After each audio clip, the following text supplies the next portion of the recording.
Orientação Espírita, o seu canal de espiritismo no YouTube, esclarecendo e consolando através dos princípios espíritas. Faça a sua inscrição e renove sua vida. Vamos juntos fazer um mundo melhor. Em todos os momentos, o Livro Espírita é a melhor companhia. Comprando em marcosdemario.com, você apoia a manutenção do canal Orientação Espírita.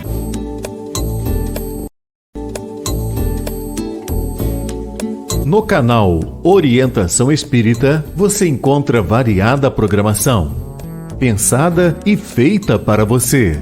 Acompanhe os nossos programas no YouTube. Um olhar para o futuro na construção da Era do Espírito.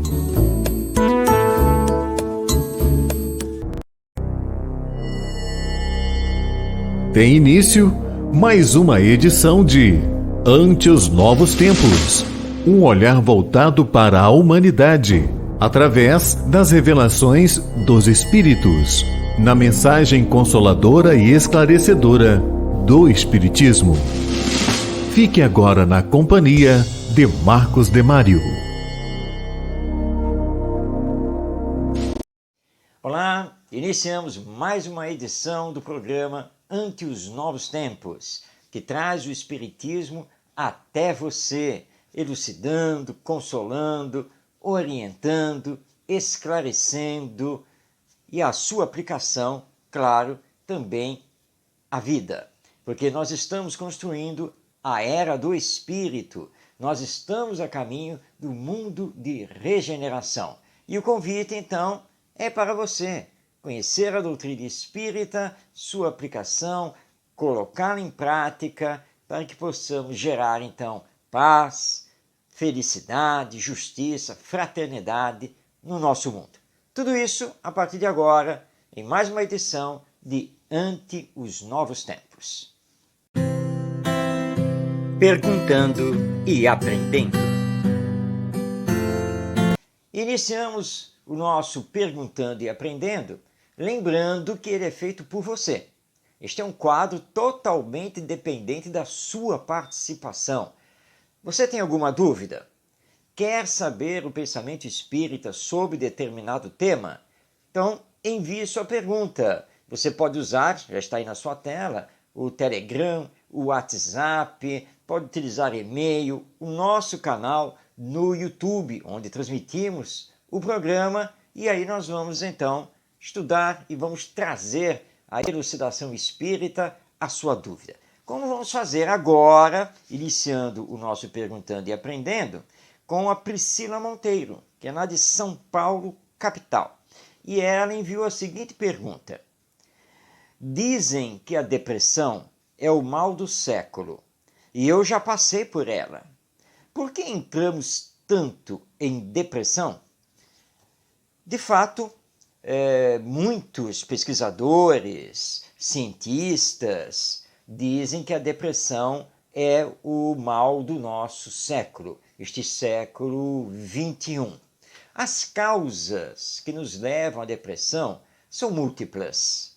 São diversas causas que podem fazer com que fiquemos num estado depressivo.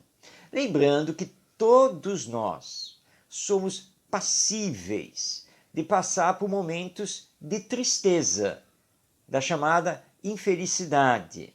Mas são momentos que, na sequência, você continuando a sua vida, você supera e abre novos horizontes. A depressão é quando deixamos que essa tristeza ou que aquela ideia de desesperança comece realmente a crescer dentro de nós. E aí nós vamos ter a depressão, que é uma doença. Ela é classificada pela Organização Mundial da Saúde como uma doença. É um caso de saúde pública. A perda de um emprego, a mudança de status social para menor, por exemplo, um desencontro afetivo e assim por diante.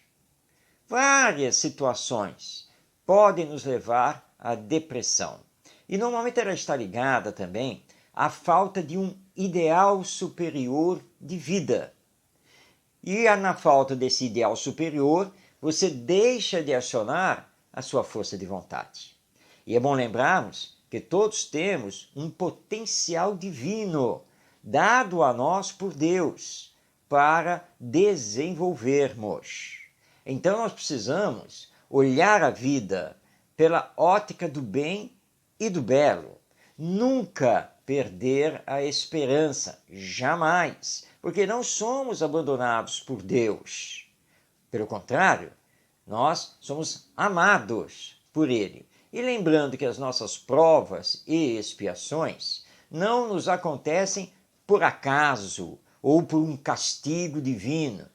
É sempre de acordo com aquilo que semeamos e onde colhemos então as consequências dessa semeadura. Lembremos que somos espíritos imortais. Nós somos destinados à felicidade, mas somos os construtores de nós mesmos e, portanto, dessa felicidade. Não se deixe abater pelos problemas existenciais, porque eles são passageiros, mas nós somos imortais. Nós vamos continuar vivendo no pós-morte e tudo vai passar. Com fé, resignação, trabalho, perseverança, nós conseguiremos. Se o caso for mais profundo, devemos sim procurar a ajuda terapêutica, médica e também a ajuda religiosa, que através do centro espírita nós teremos no atendimento fraterno, no passe, na palestra pública, no estudo do próprio espiritismo. É importante não se deixar abater pelos problemas da vida, mas seguir sempre em frente. É isso que Deus espera de nós. Nós recebemos também a pergunta que vem lá de Porto Alegre, Rio Grande do Sul. Ela foi feita pela Renata Castro. E é a seguinte: como saber se a pessoa está sofrendo uma obsessão? Existem sinais? Como fazer o tratamento? Sim, existem sinais característicos da possibilidade da pessoa estar sofrendo uma obsessão, ou seja, uma interferência espiritual realizada por espíritos inferiores sobre nós. Quando, por exemplo, começamos a ter pensamentos negativos que normalmente não temos, mudanças muito repentinas de personalidade, isolamento, sem uma maior justificativa, problemas de saúde, mal-estar, que exames médicos nada revelem, são sinais da possibilidade de uma obsessão, de termos espíritos que estão trabalhando para nos prejudicar. Realizar atos dos quais depois nós nos arrependemos e não sabemos explicar por que realizamos aquele ato, por que falamos aquelas coisas. Tudo isso pode caracterizar uma obsessão. Agora, precisamos investigar. Então a recomendação é que, primeiro, procurem-se as causas físicas, orgânicas, porque muitas vezes nós podemos estar confundindo um transtorno mental, psíquico da própria pessoa com uma obsessão pelo lado espiritual. Então, nós espíritas sempre recomendamos que os devidos exames médicos sejam feitos. E aí, então, comparecer ao centro espírita, levar o caso para o centro espírita, porque ali poderá ser feita uma diagnose espiritual através dos médiuns. E se for o caso, então vai se levar à reunião de desobsessão, onde esses espíritos serão evocados, onde haverá diálogo com eles, ao mesmo tempo que a pessoa que está sofrendo esse processo vai passar então pelo tratamento do passe, da água magnetizada e assim por diante. Então existem esses sinais que podem caracterizar a obsessão. E recomendamos aqui a leitura em O Livro dos Médiuns de Allan Kardec, do capítulo específico sobre a obsessão. E também no último capítulo de O Evangelho segundo o Espiritismo, que trata lá da coletânea de preces espíritas, a prece para os obsediados, onde Allan Kardec, na introdução, dá toda uma explicação sobre a obsessão e o seu tratamento. Vamos então agora responder ao Jorge Ramos, que é lá de Campo Grande, Mato Grosso do Sul. Ele enviou a seguinte indagação: quando morre alguém na juventude, isso quer dizer que ele tinha um resto de vida de outra existência? Talvez. Essa é uma das possibilidades para explicar a desencarnação de um jovem.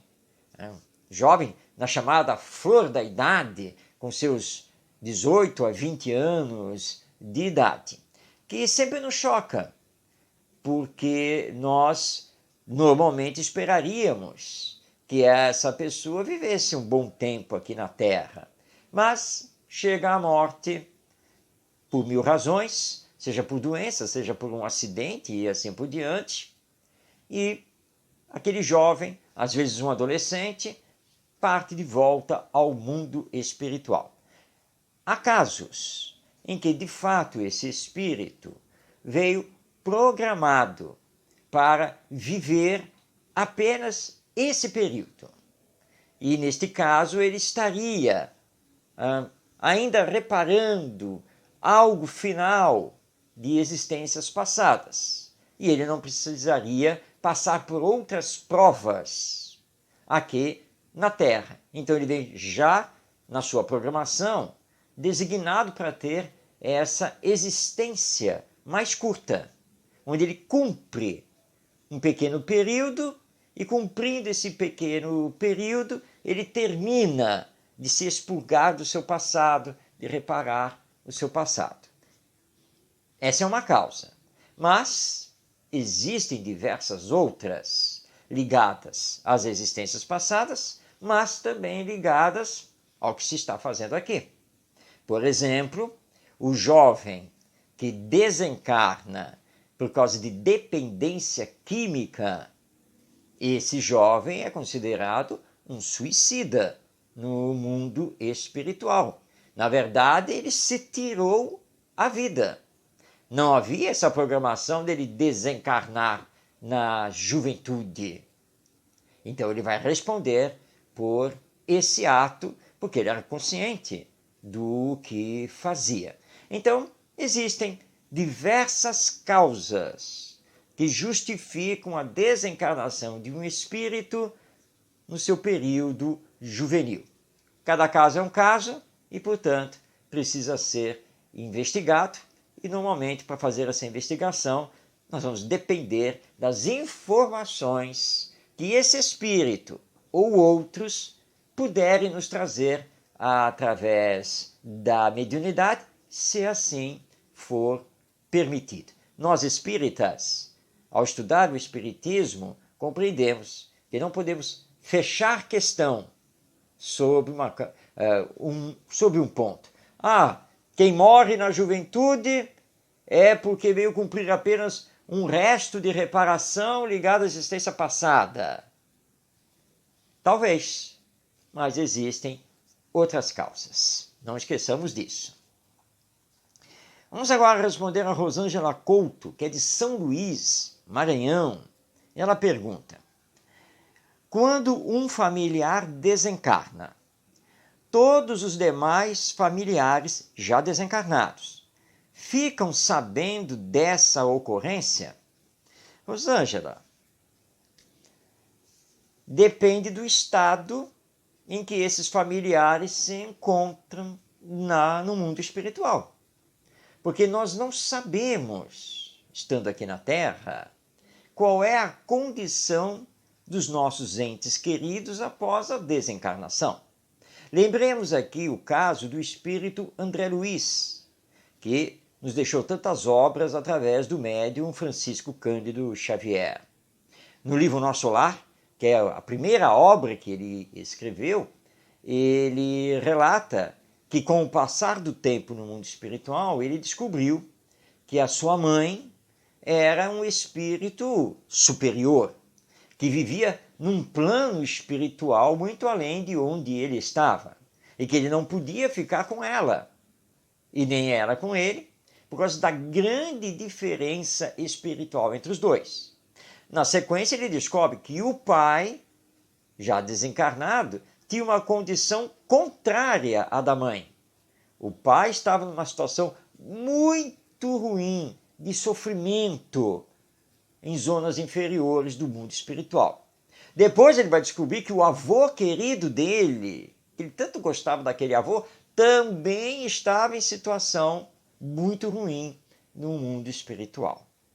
Então, como vemos, nem todos os nossos familiares vão ficar sabendo, vão receber a notícia, terão noção de que um outro familiar acaba de desencarnar. E, portanto, não é qualquer um que terá condições de fazer a recepção a este que está agora voltando ao mundo espiritual. Seria muito bom, é claro, que pudéssemos nos reencontrar com os entes queridos que muito amamos, mas nem sempre isso é possível.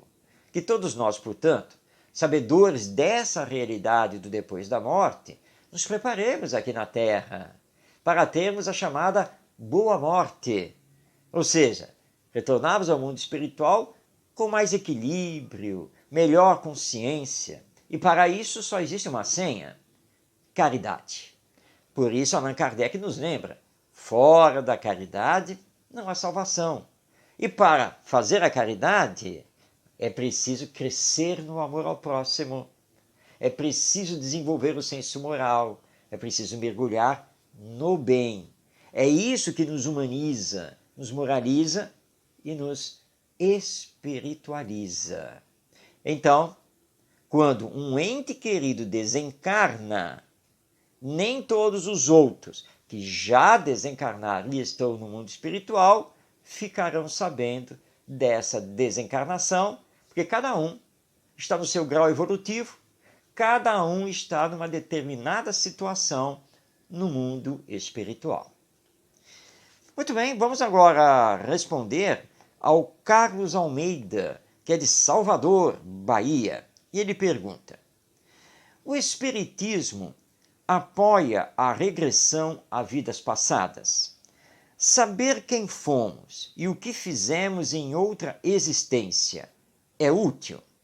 Bem, fazer a terapia a vidas passadas é possível. Tanto o Espiritismo demonstra isso, quanto a ciência psicológica, que já trabalha com essa questão, a chamada regressão de memória, e que ele pode avançar para a memória de existências passadas. Mas, no projeto reencarnatório, por bênção divina, nós recebemos o chamado esquecimento do passado, trazendo conosco apenas ideias inatas e tendências de caráter.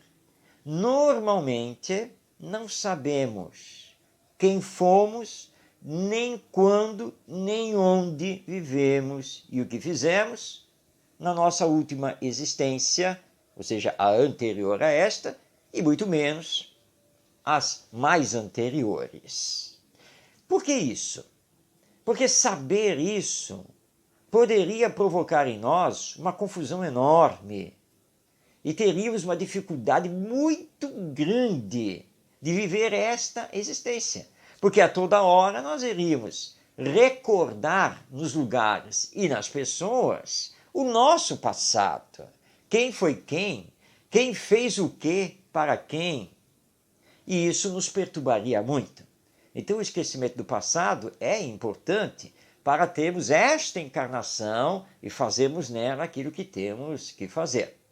Então o Espiritismo recomenda que a terapia a vidas passadas seja feita apenas em casos especiais, específicos, terapêuticos, e que o próprio terapeuta tenha chegado a essa conclusão, dessa necessidade, ou que tenhamos a recomendação dos nossos benfeitores espirituais.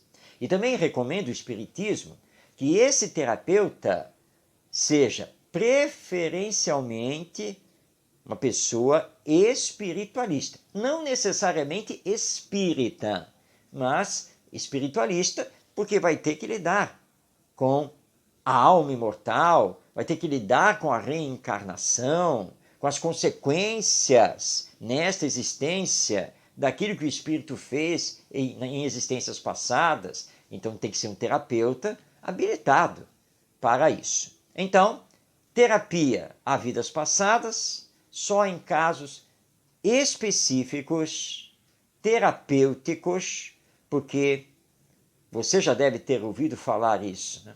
A curiosidade mata.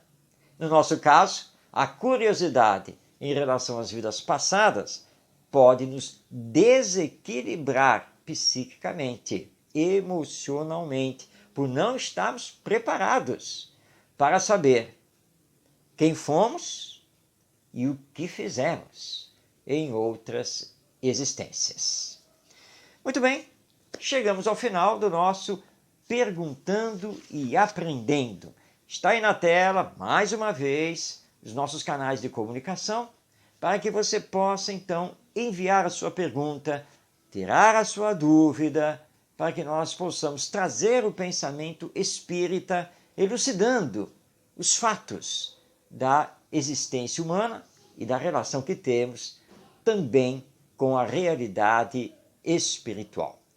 E agora nós vamos então para a entrevista, essa que é tão esperada, trazida pelo nosso querido amigo Orson Peter Carrara, que é da cidade de Matão, no estado de São Paulo, e que através do YouTube, no seu canal, ele tem feito realmente um trabalho brilhante de entrevistas com os mais diversos personagens do movimento espírita deste Brasil, trazendo temas bastante relevantes. Aliás, nós temos que agradecer muito ao nosso Orson Peter Carrara por esse trabalho e pela parceria que ele está fazendo aqui com o Ante os Novos Tempos.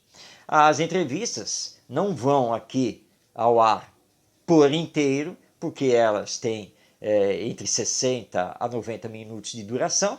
Então nós sempre selecionamos trechos dessas entrevistas. E hoje nós vamos ter o Orson Peter Carrara entrevistando a Regina Martins, e ela vai nos falar sobre Anália Franco, a grande dama da educação brasileira, uma espírita que fez um trabalho gigantesco de educação no estado de São Paulo entre o final do século XIX e o início do século XX. Regina Martins é uma educadora e ela fez todo um levantamento sobre a Anália Franco por causa de uma tese em que ela está elaborando de conclusão de curso. Vamos então, se você nunca ouviu falar da Anália Franco, não conhece direito a sua vida, vamos agora conhecer Anália Franco através desta entrevista trazida pelo nosso Orson Peter Carrara. Vamos rodar o vídeo. Conversando sobre Espiritismo.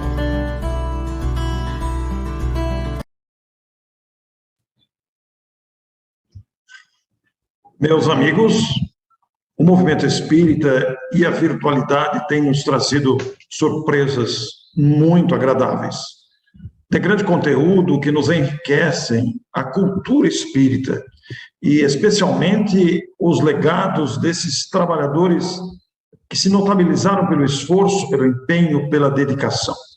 Vocês já conhecem a Regina, eu tive a oportunidade de entrevistá-la, falando sobre um fenômeno mediúnico ocorrido em sua família e também falando sobre Newton Bochart e nosso querido, o outro personagem que nos abrandou a conversa.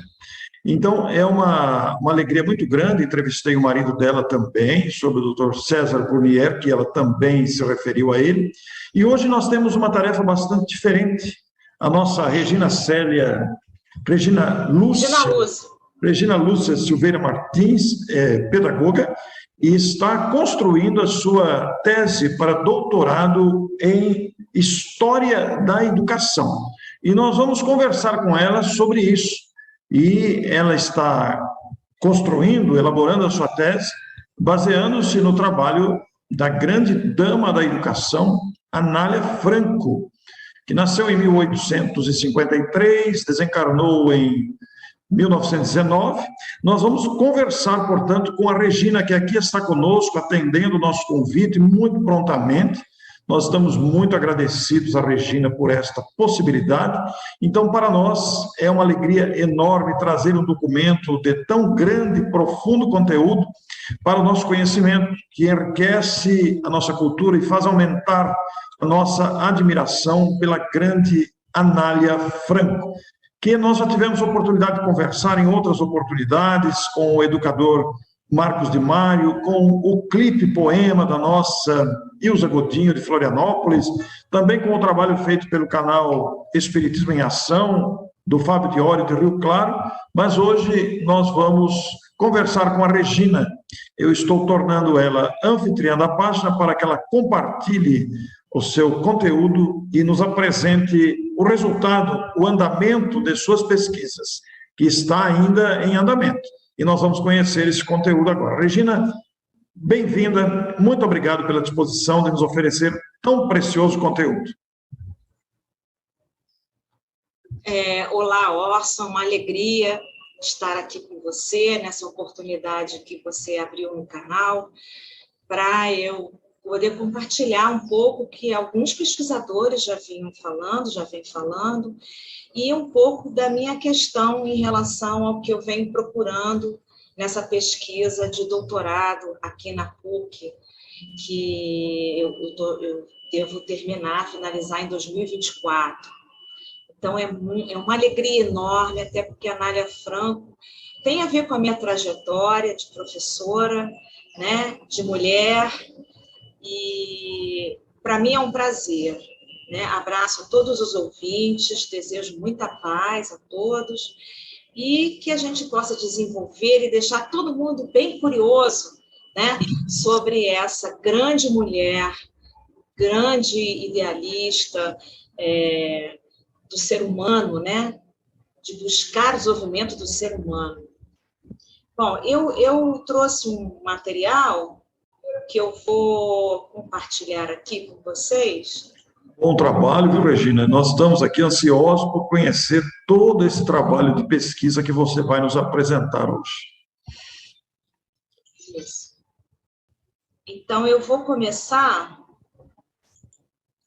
com esse primeiro slide, que tem a ver um pouco com o que ela pensa sobre o trabalho.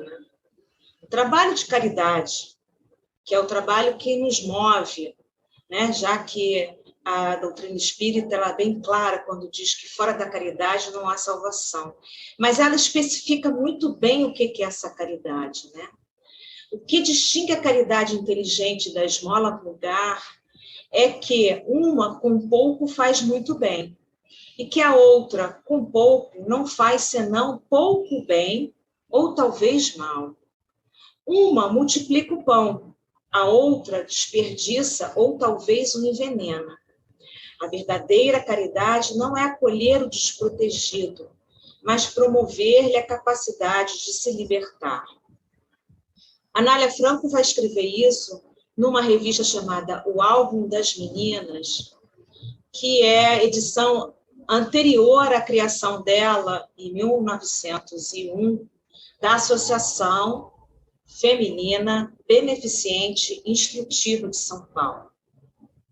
Na verdade, essa ideia que ela traz de promover a capacidade para a libertação é uma ideia que vai propulsionar muito o movimento republicano da época que ela, antes da República, em São Paulo, que ela, alguns historiadores colocam ela fazendo parte, né, do Partido Republicano, dos movimentos abolicionistas, porque ela tinha essa capacidade de ver além da libertação, né? Era uma preocupação deles. Tanto que a gente descobriu que na Sociedade América, né, na Casa América Maçônica, ligada ao Grande Oriente, em São Paulo, havia uma sociedade de mulheres emancipadoras da criança. Então, já se pensava, isso em 1870, né? Vamos verificar que a Lei do Vento Livre ela vai ocorrer em 1871. Então, a gente está procurando investigar se a Anália Franco fazia parte dessa sociedade, porque dessa casa maçônica fazia parte Bernardino de Campos, fazia parte muitos políticos que, Paulo Egídio, muitos políticos que ajudaram ela, financiaram a obra, né, que foi subvencionada por São Paulo, né? Então, há discursos deles nas câmaras legislativas. Então, a gente percebe que uma pessoa, para ser muito enaltecida, como foi a Anália Franco, nesses discursos e nos jornais, né, falando de sua obra, é porque, com certeza, havia uma rede de relações anterior. Então, essa também tem sido uma pesquisa nossa em descobrir de que forma eles se encontraram, né, para que ela pudesse ter muita ajuda na sua associação, né, como associação subvencionada pelo governo.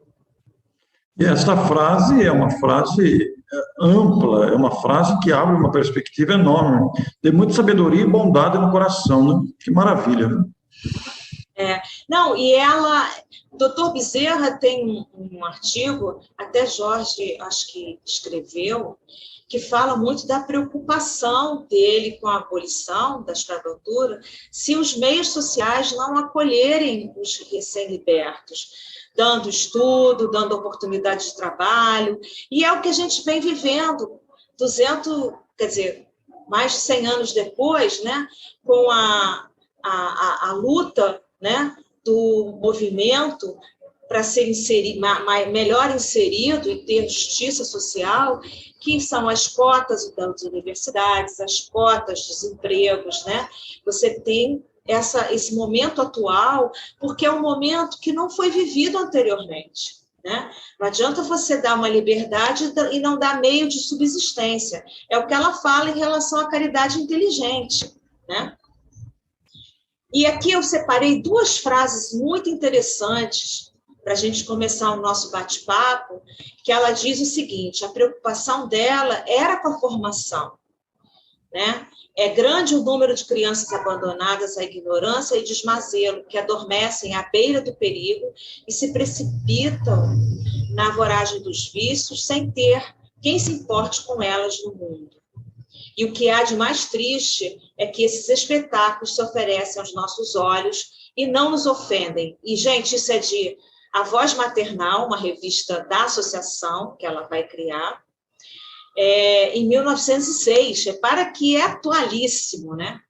A gente passa por crianças na rua, abandonadas, nos sinais, vendendo às vezes bala, ou com as mães nas calçadas, e vemos e não nos ofendem, né? Os nossos filhos estão em casa, dormindo, sendo alimentados, mas e essas crianças que estão se formando no meio dessa situação? Isso em 1906 é a preocupação dela. a condição civil da maioria dos cidadãos é um atentado à igualdade e à fraternidade. Em 1917, ela escreve isso no Manual das Mães para o 2º ano elementar. Então, ela é muito propulsora dessa reflexão, né? Já que ela estava vivendo um momento muito ímpar em São Paulo, né? Vamos combinar que São Paulo realmente foi o centro ali, pós-república, de um movimento educacional enorme, né? Políticos, bacharéis, eles estavam envolvidos com uma nova escola cidadã, uma nova escola fraternária, uma nova escola que visava a igualdade, e ela vai estar nesse momento inserida nisso aí, trabalhando com quem estava fora da escola. Apesar do movimento ter sido grande e foi modelo para todo o país, São Paulo foi modelo para todo o país, na reforma da instrução pública, né? Ela vai pegar uma parte da população que ainda se mantinha fora da escola. O negro, o pobre, os filhos dos operários, né? Ali, nessa época, foram criados os grupos escolares, né? Os grandes prédios das escolas, é tudo nessa época. O magistério, a profissionalização do magistério se fez nessa época com a escola normal, criada por Caetano de Campos, aí em São Paulo, que hoje é o prédio da Secretaria do Estado de São Paulo. Então, reparem que ela vai viver um momento onde vários setores estão juntos numa forma de ver a educação diferente, mais democrática, mais de acesso a todos, já que antes a gente não tinha. Só que ela vai pegar uma parte da população que ainda não estava inserida, que são as crianças antes do jardim de infância, né? Ela foi a primeira a criar as casas maternais, o nome Casa Maternal, o movimento francês, da qual ela vai usufruir, né, das ideias do feminismo na França, que cria as creches maternais para que a mulher pudesse estar inserida no trabalho também. Então, começa o movimento feminista para a mulher estar inserida no trabalho, para ela ter acesso à educação, à escola, à universidade, e, ao mesmo tempo, a criação de creches para que as crianças tivessem um local para elas poderem trabalhar. A Anália Franco vai trazer essa ideia para o Brasil. Ela é a primeira, segundo a professora Kishimoto, da USP, que vai escrever o seu trabalho em 1988, se eu não me engano. Ela vai escrever um livro chamado... estou até com ele aqui. A Pré-Escola em São Paulo, de 1877 a 1940. E ela vai dizer que a Anália Franco foi a primeira a trazer o nome casas maternais, creches maternais. Então, o objetivo dela, ao criar a associação, era atender essas crianças antes da escolaridade, das escolas elementares, e também dar um sentido pedagógico a essa assistência. Bem, acabamos então de conhecer um pouco da nossa querida Anália Franco, que é um ícone da educação brasileira, uma pioneira, ela que realizou realmente um trabalho gigantesco, como você viu neste trecho da entrevista. Você quer conhecer mais a Anália Franco? Então, no YouTube, acesse o canal Orson Peter Carrara. Então, a entrevista completa está publicada ali no canal do nosso querido Orson. Um abraço, aliás, a ele e também a nossa Regina Martins, esta educadora e pesquisadora que nos trouxe um pouco de Anália Franco. Bom, vamos nos preparar agora para os poetas do além. Os poetas que desencarnaram e aproveitaram as faculdades mediúnicas do nosso Chico Xavier e retornaram para trazer os seus poemas, provando que a vida continua depois da morte. Vamos então, vamos soltar aí a vinheta do Poesia Espírita. Poesia Espírita.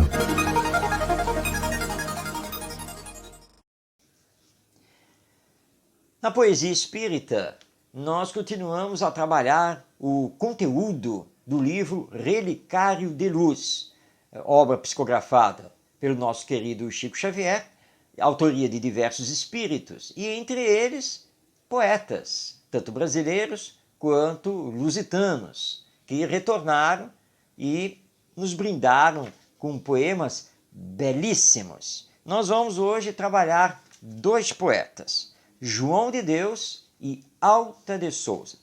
João de Deus é um poeta português, muito conhecido em Portugal, deixou uma obra literária vasta, está nos anais da literatura portuguesa e retornou através do nosso Chico Xavier e nos brinda aqui com o poema Ora e Vigia. Vamos a ele. Ora e vigia. Não cesses teu combate à tentação. No templo de nossas preces, guardamos o coração. Ora e vigia. Trabalha na rota de teu dever. A vida é a nossa batalha. Foge ao repouso e ao prazer. Ora e vigia. Sublima o teu amor fraternal. O bem que não desanima é a vitória contra o mal. Vigia orando.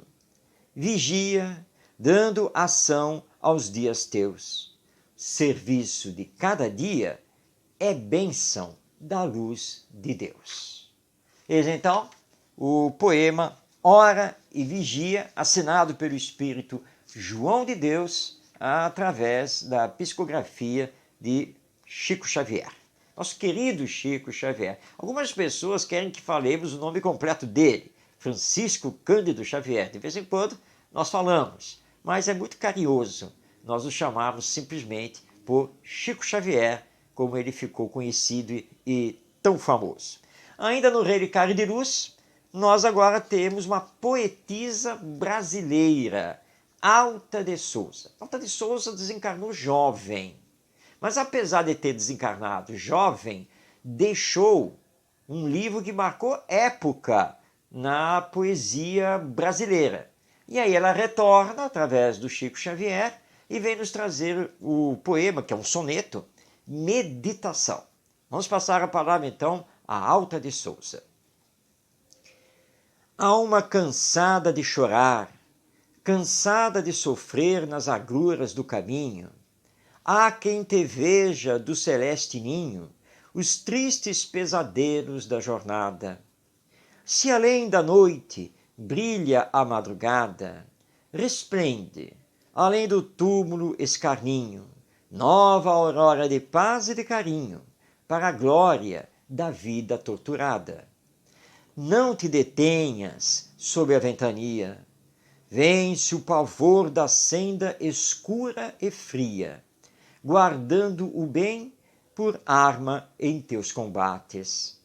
Segue buscando o amor do eterno amigo, e encontrarás a luz do céu contigo nas aflições dos últimos resgates.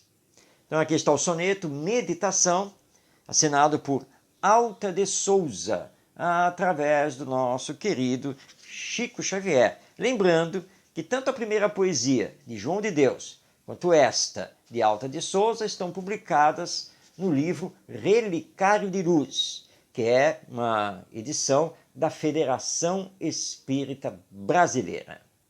Bem, com essas poesias, provocando meditação, nós vamos agora para o vídeo do Para Viver Melhor, para termos reflexão. O tema de hoje do vídeo é Pensando no Futuro.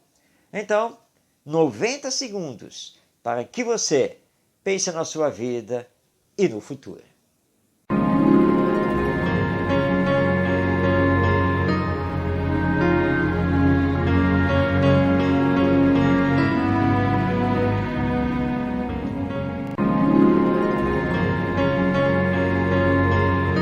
Você pensa no dia de amanhã? Ou você é daqueles que vive somente o presente, o agora? Você faz a própria vida ou deixa a vida lhe levar? Pense sobre isso, pois o amanhã sempre depende do hoje. Afinal, somos construtores de nós mesmos. Como você pensa estar num espaço de tempo mais longo?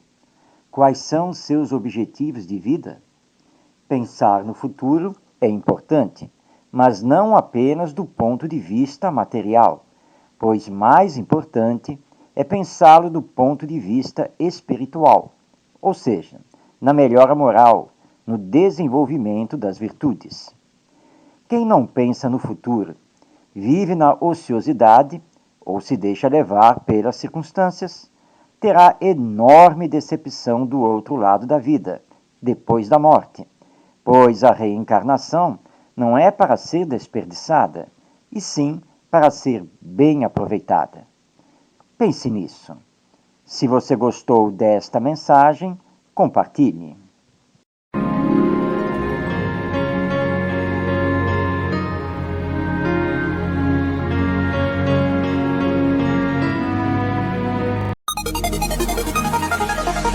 Entendendo com o Espiritismo. Hoje, no Entendendo com o Espiritismo, nós vamos conversar sobre um tema que, basicamente, só o Espiritismo, de fato, explica. Só o Espiritismo mergulha com profundidade, porque nós vamos falar do corpo espiritual, que no Espiritismo nós chamamos de perispírito. Muitas pessoas têm dúvida de como que os espíritos podem se apresentar nas reuniões mediúnicas se eles não têm mais corpo. De fato, corpo orgânico eles não têm mais, porque esse corpo, esse morreu, esse teve seus elementos retornados à natureza. E alguém vai dizer, tudo bem, porque eu compreendo e eu acredito na sobrevivência da alma. Agora, como que a alma vai se apresentar? Como pode se materializar se não tem mais corpo? Aí é que entra o Espiritismo, para dizer que a alma não é uma coisa assim difusa. A alma não é algo sobrenatural, não é um fantasma. A alma não é uma névoa, não. A alma é um ser individualizado, com a sua personalidade, e que vai continuar a sua vida no mundo espiritual exatamente com a mesma aparência, com os mesmos valores, os mesmos pensamentos que tinha aqui na Terra. Pelo menos isso para a grande maioria. Como? Porque se ele deixou de ter o corpo orgânico, o corpo material, ele não deixa de ter um corpo, que é o perispírito, o corpo espiritual que o representa. Porque quando nós dizemos que vimos um espírito, na verdade nós não vimos esse espírito na sua essência, que para nós, no atual estágio evolutivo, é impossível. Mas nós estamos vendo o espírito através do perispírito, ou seja, através do seu corpo espiritual. E aí alguém já está pensando, mas o espírito ou alma tem um corpo? Como pode ser isso se ele não vive mais aqui na Terra?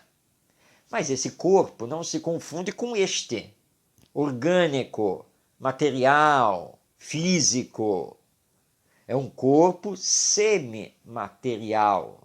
Ele é um corpo, por assim dizer, plástico, moldável pelo pensamento do espírito. E esse corpo espiritual é que modela o futuro corpo físico do espírito quando este vai se preparar para uma nova encarnação.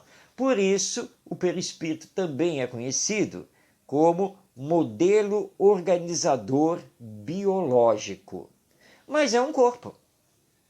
Por isso, os espíritos, quando se comunicam através dos médiums, relatam como eles são. Dores, sensações e assim por diante. E relatando muitas vezes que o corpo está queimando, que ele está sofrendo disso e daquilo. Claro que nós sabemos que são apenas as sensações que ele mantém na sua mente, porque foram coisas acontecidas com o seu corpo físico, mas como ele não consegue tirar isso da sua mente, isso repercute no corpo espiritual. E de fato ele pode se ver adoentado. Ele pode olhar para o seu corpo espiritual e vê-lo com uma série de problemas. E que ele vai precisar de tratamento no mundo espiritual. E vai precisar se esforçar muito para modificar os seus pensamentos, as suas ideias. E aí então entender que o que aconteceu com o corpo físico foi com o corpo físico. E que esse corpo físico não existe mais. E aí ele vai conseguir, paulatinamente, reequilibrar o perispírito. E se ele conseguir mergulhar no bem e começar a fazer a reparação do mal que porventura ele tenha feito na sua última existência terrena, o perispírito irá se regenerar e poderá organizar o próximo corpo de uma forma muito mais equilibrada. Mas enquanto nós estamos encarnados, aqui e agora, nós estamos encarnados, todos temos um corpo físico, está aqui ele. Onde está esse corpo espiritual? Ele ficou no mundo espiritual? Não. Ele não é o modelo organizador biológico? Ou seja, o perispírito, ele está molecularmente ligado ao nosso corpo orgânico, através dos chamados laços fluídicos. E aqui nós até poderíamos entrar, não vai ser o caso hoje, mas nós poderíamos entrar também na explicação dos chakras e dos plexos, que uns pertencendo ao perispírito, outros pertencendo ao corpo físico, e que fazem a união dos laços fluídicos principais. Então, na verdade, o perispírito está aqui conosco.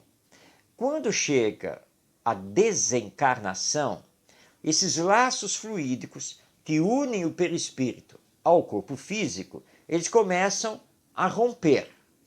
O perispírito vai se desligando do corpo físico. O corpo físico vai morrendo e o espírito começa a retornar à dimensão espiritual através do perispírito, até libertar-se totalmente do corpo físico. Ou seja, até todos os laços fluídicos estarem rompidos.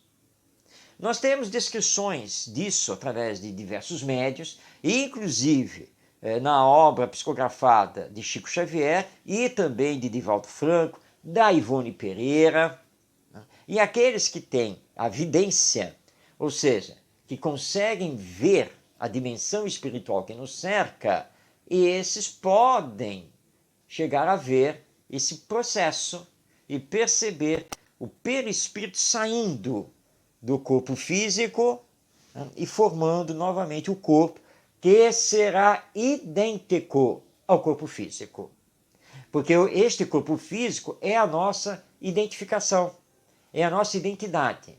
Então, mentalmente, quando retornamos ao mundo espiritual, nós vamos manter esta aparência, esta identidade. Não vamos retomar de imediato uma aparência corporal que tivemos em outra existência. É esta.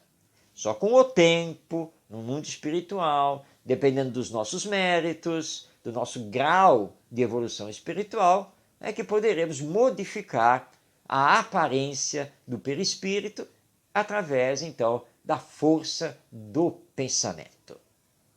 Então, nós temos duas realidades. A realidade material, que é este corpo orgânico, e a realidade espiritual, que é o corpo perispiritual. Perispírito e corpo físico.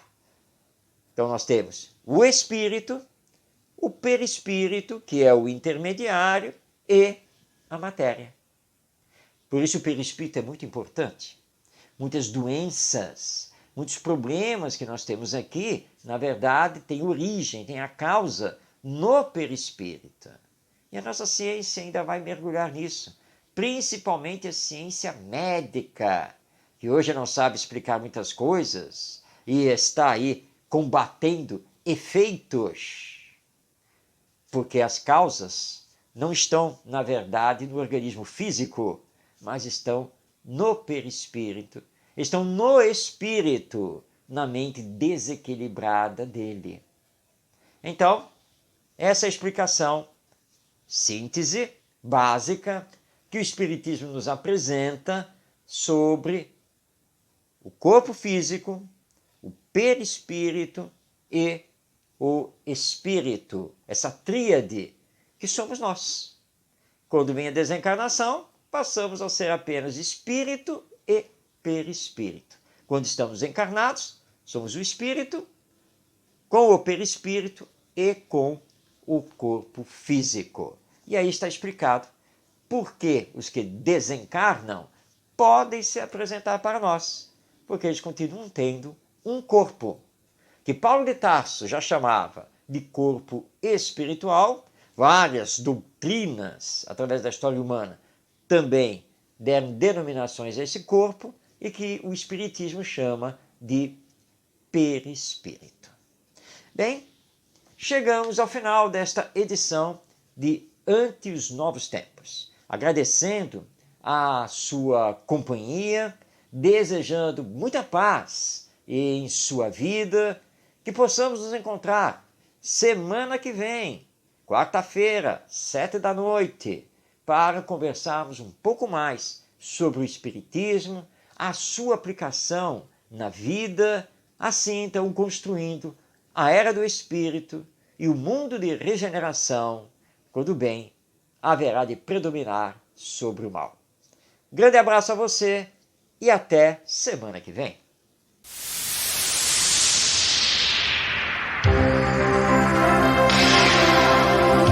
Um olhar voltado para o futuro da humanidade. As revelações dos Espíritos. A mensagem consoladora e esclarecedora do Espiritismo. Este é o programa Ante os Novos Tempos. Produção e apresentação, Marcos de Mário. Orientação Espírita, o seu canal de Espiritismo no YouTube. Esclarecendo e consolando através dos princípios espíritas. Faça a sua inscrição e renove sua vida. Vamos juntos fazer um mundo melhor.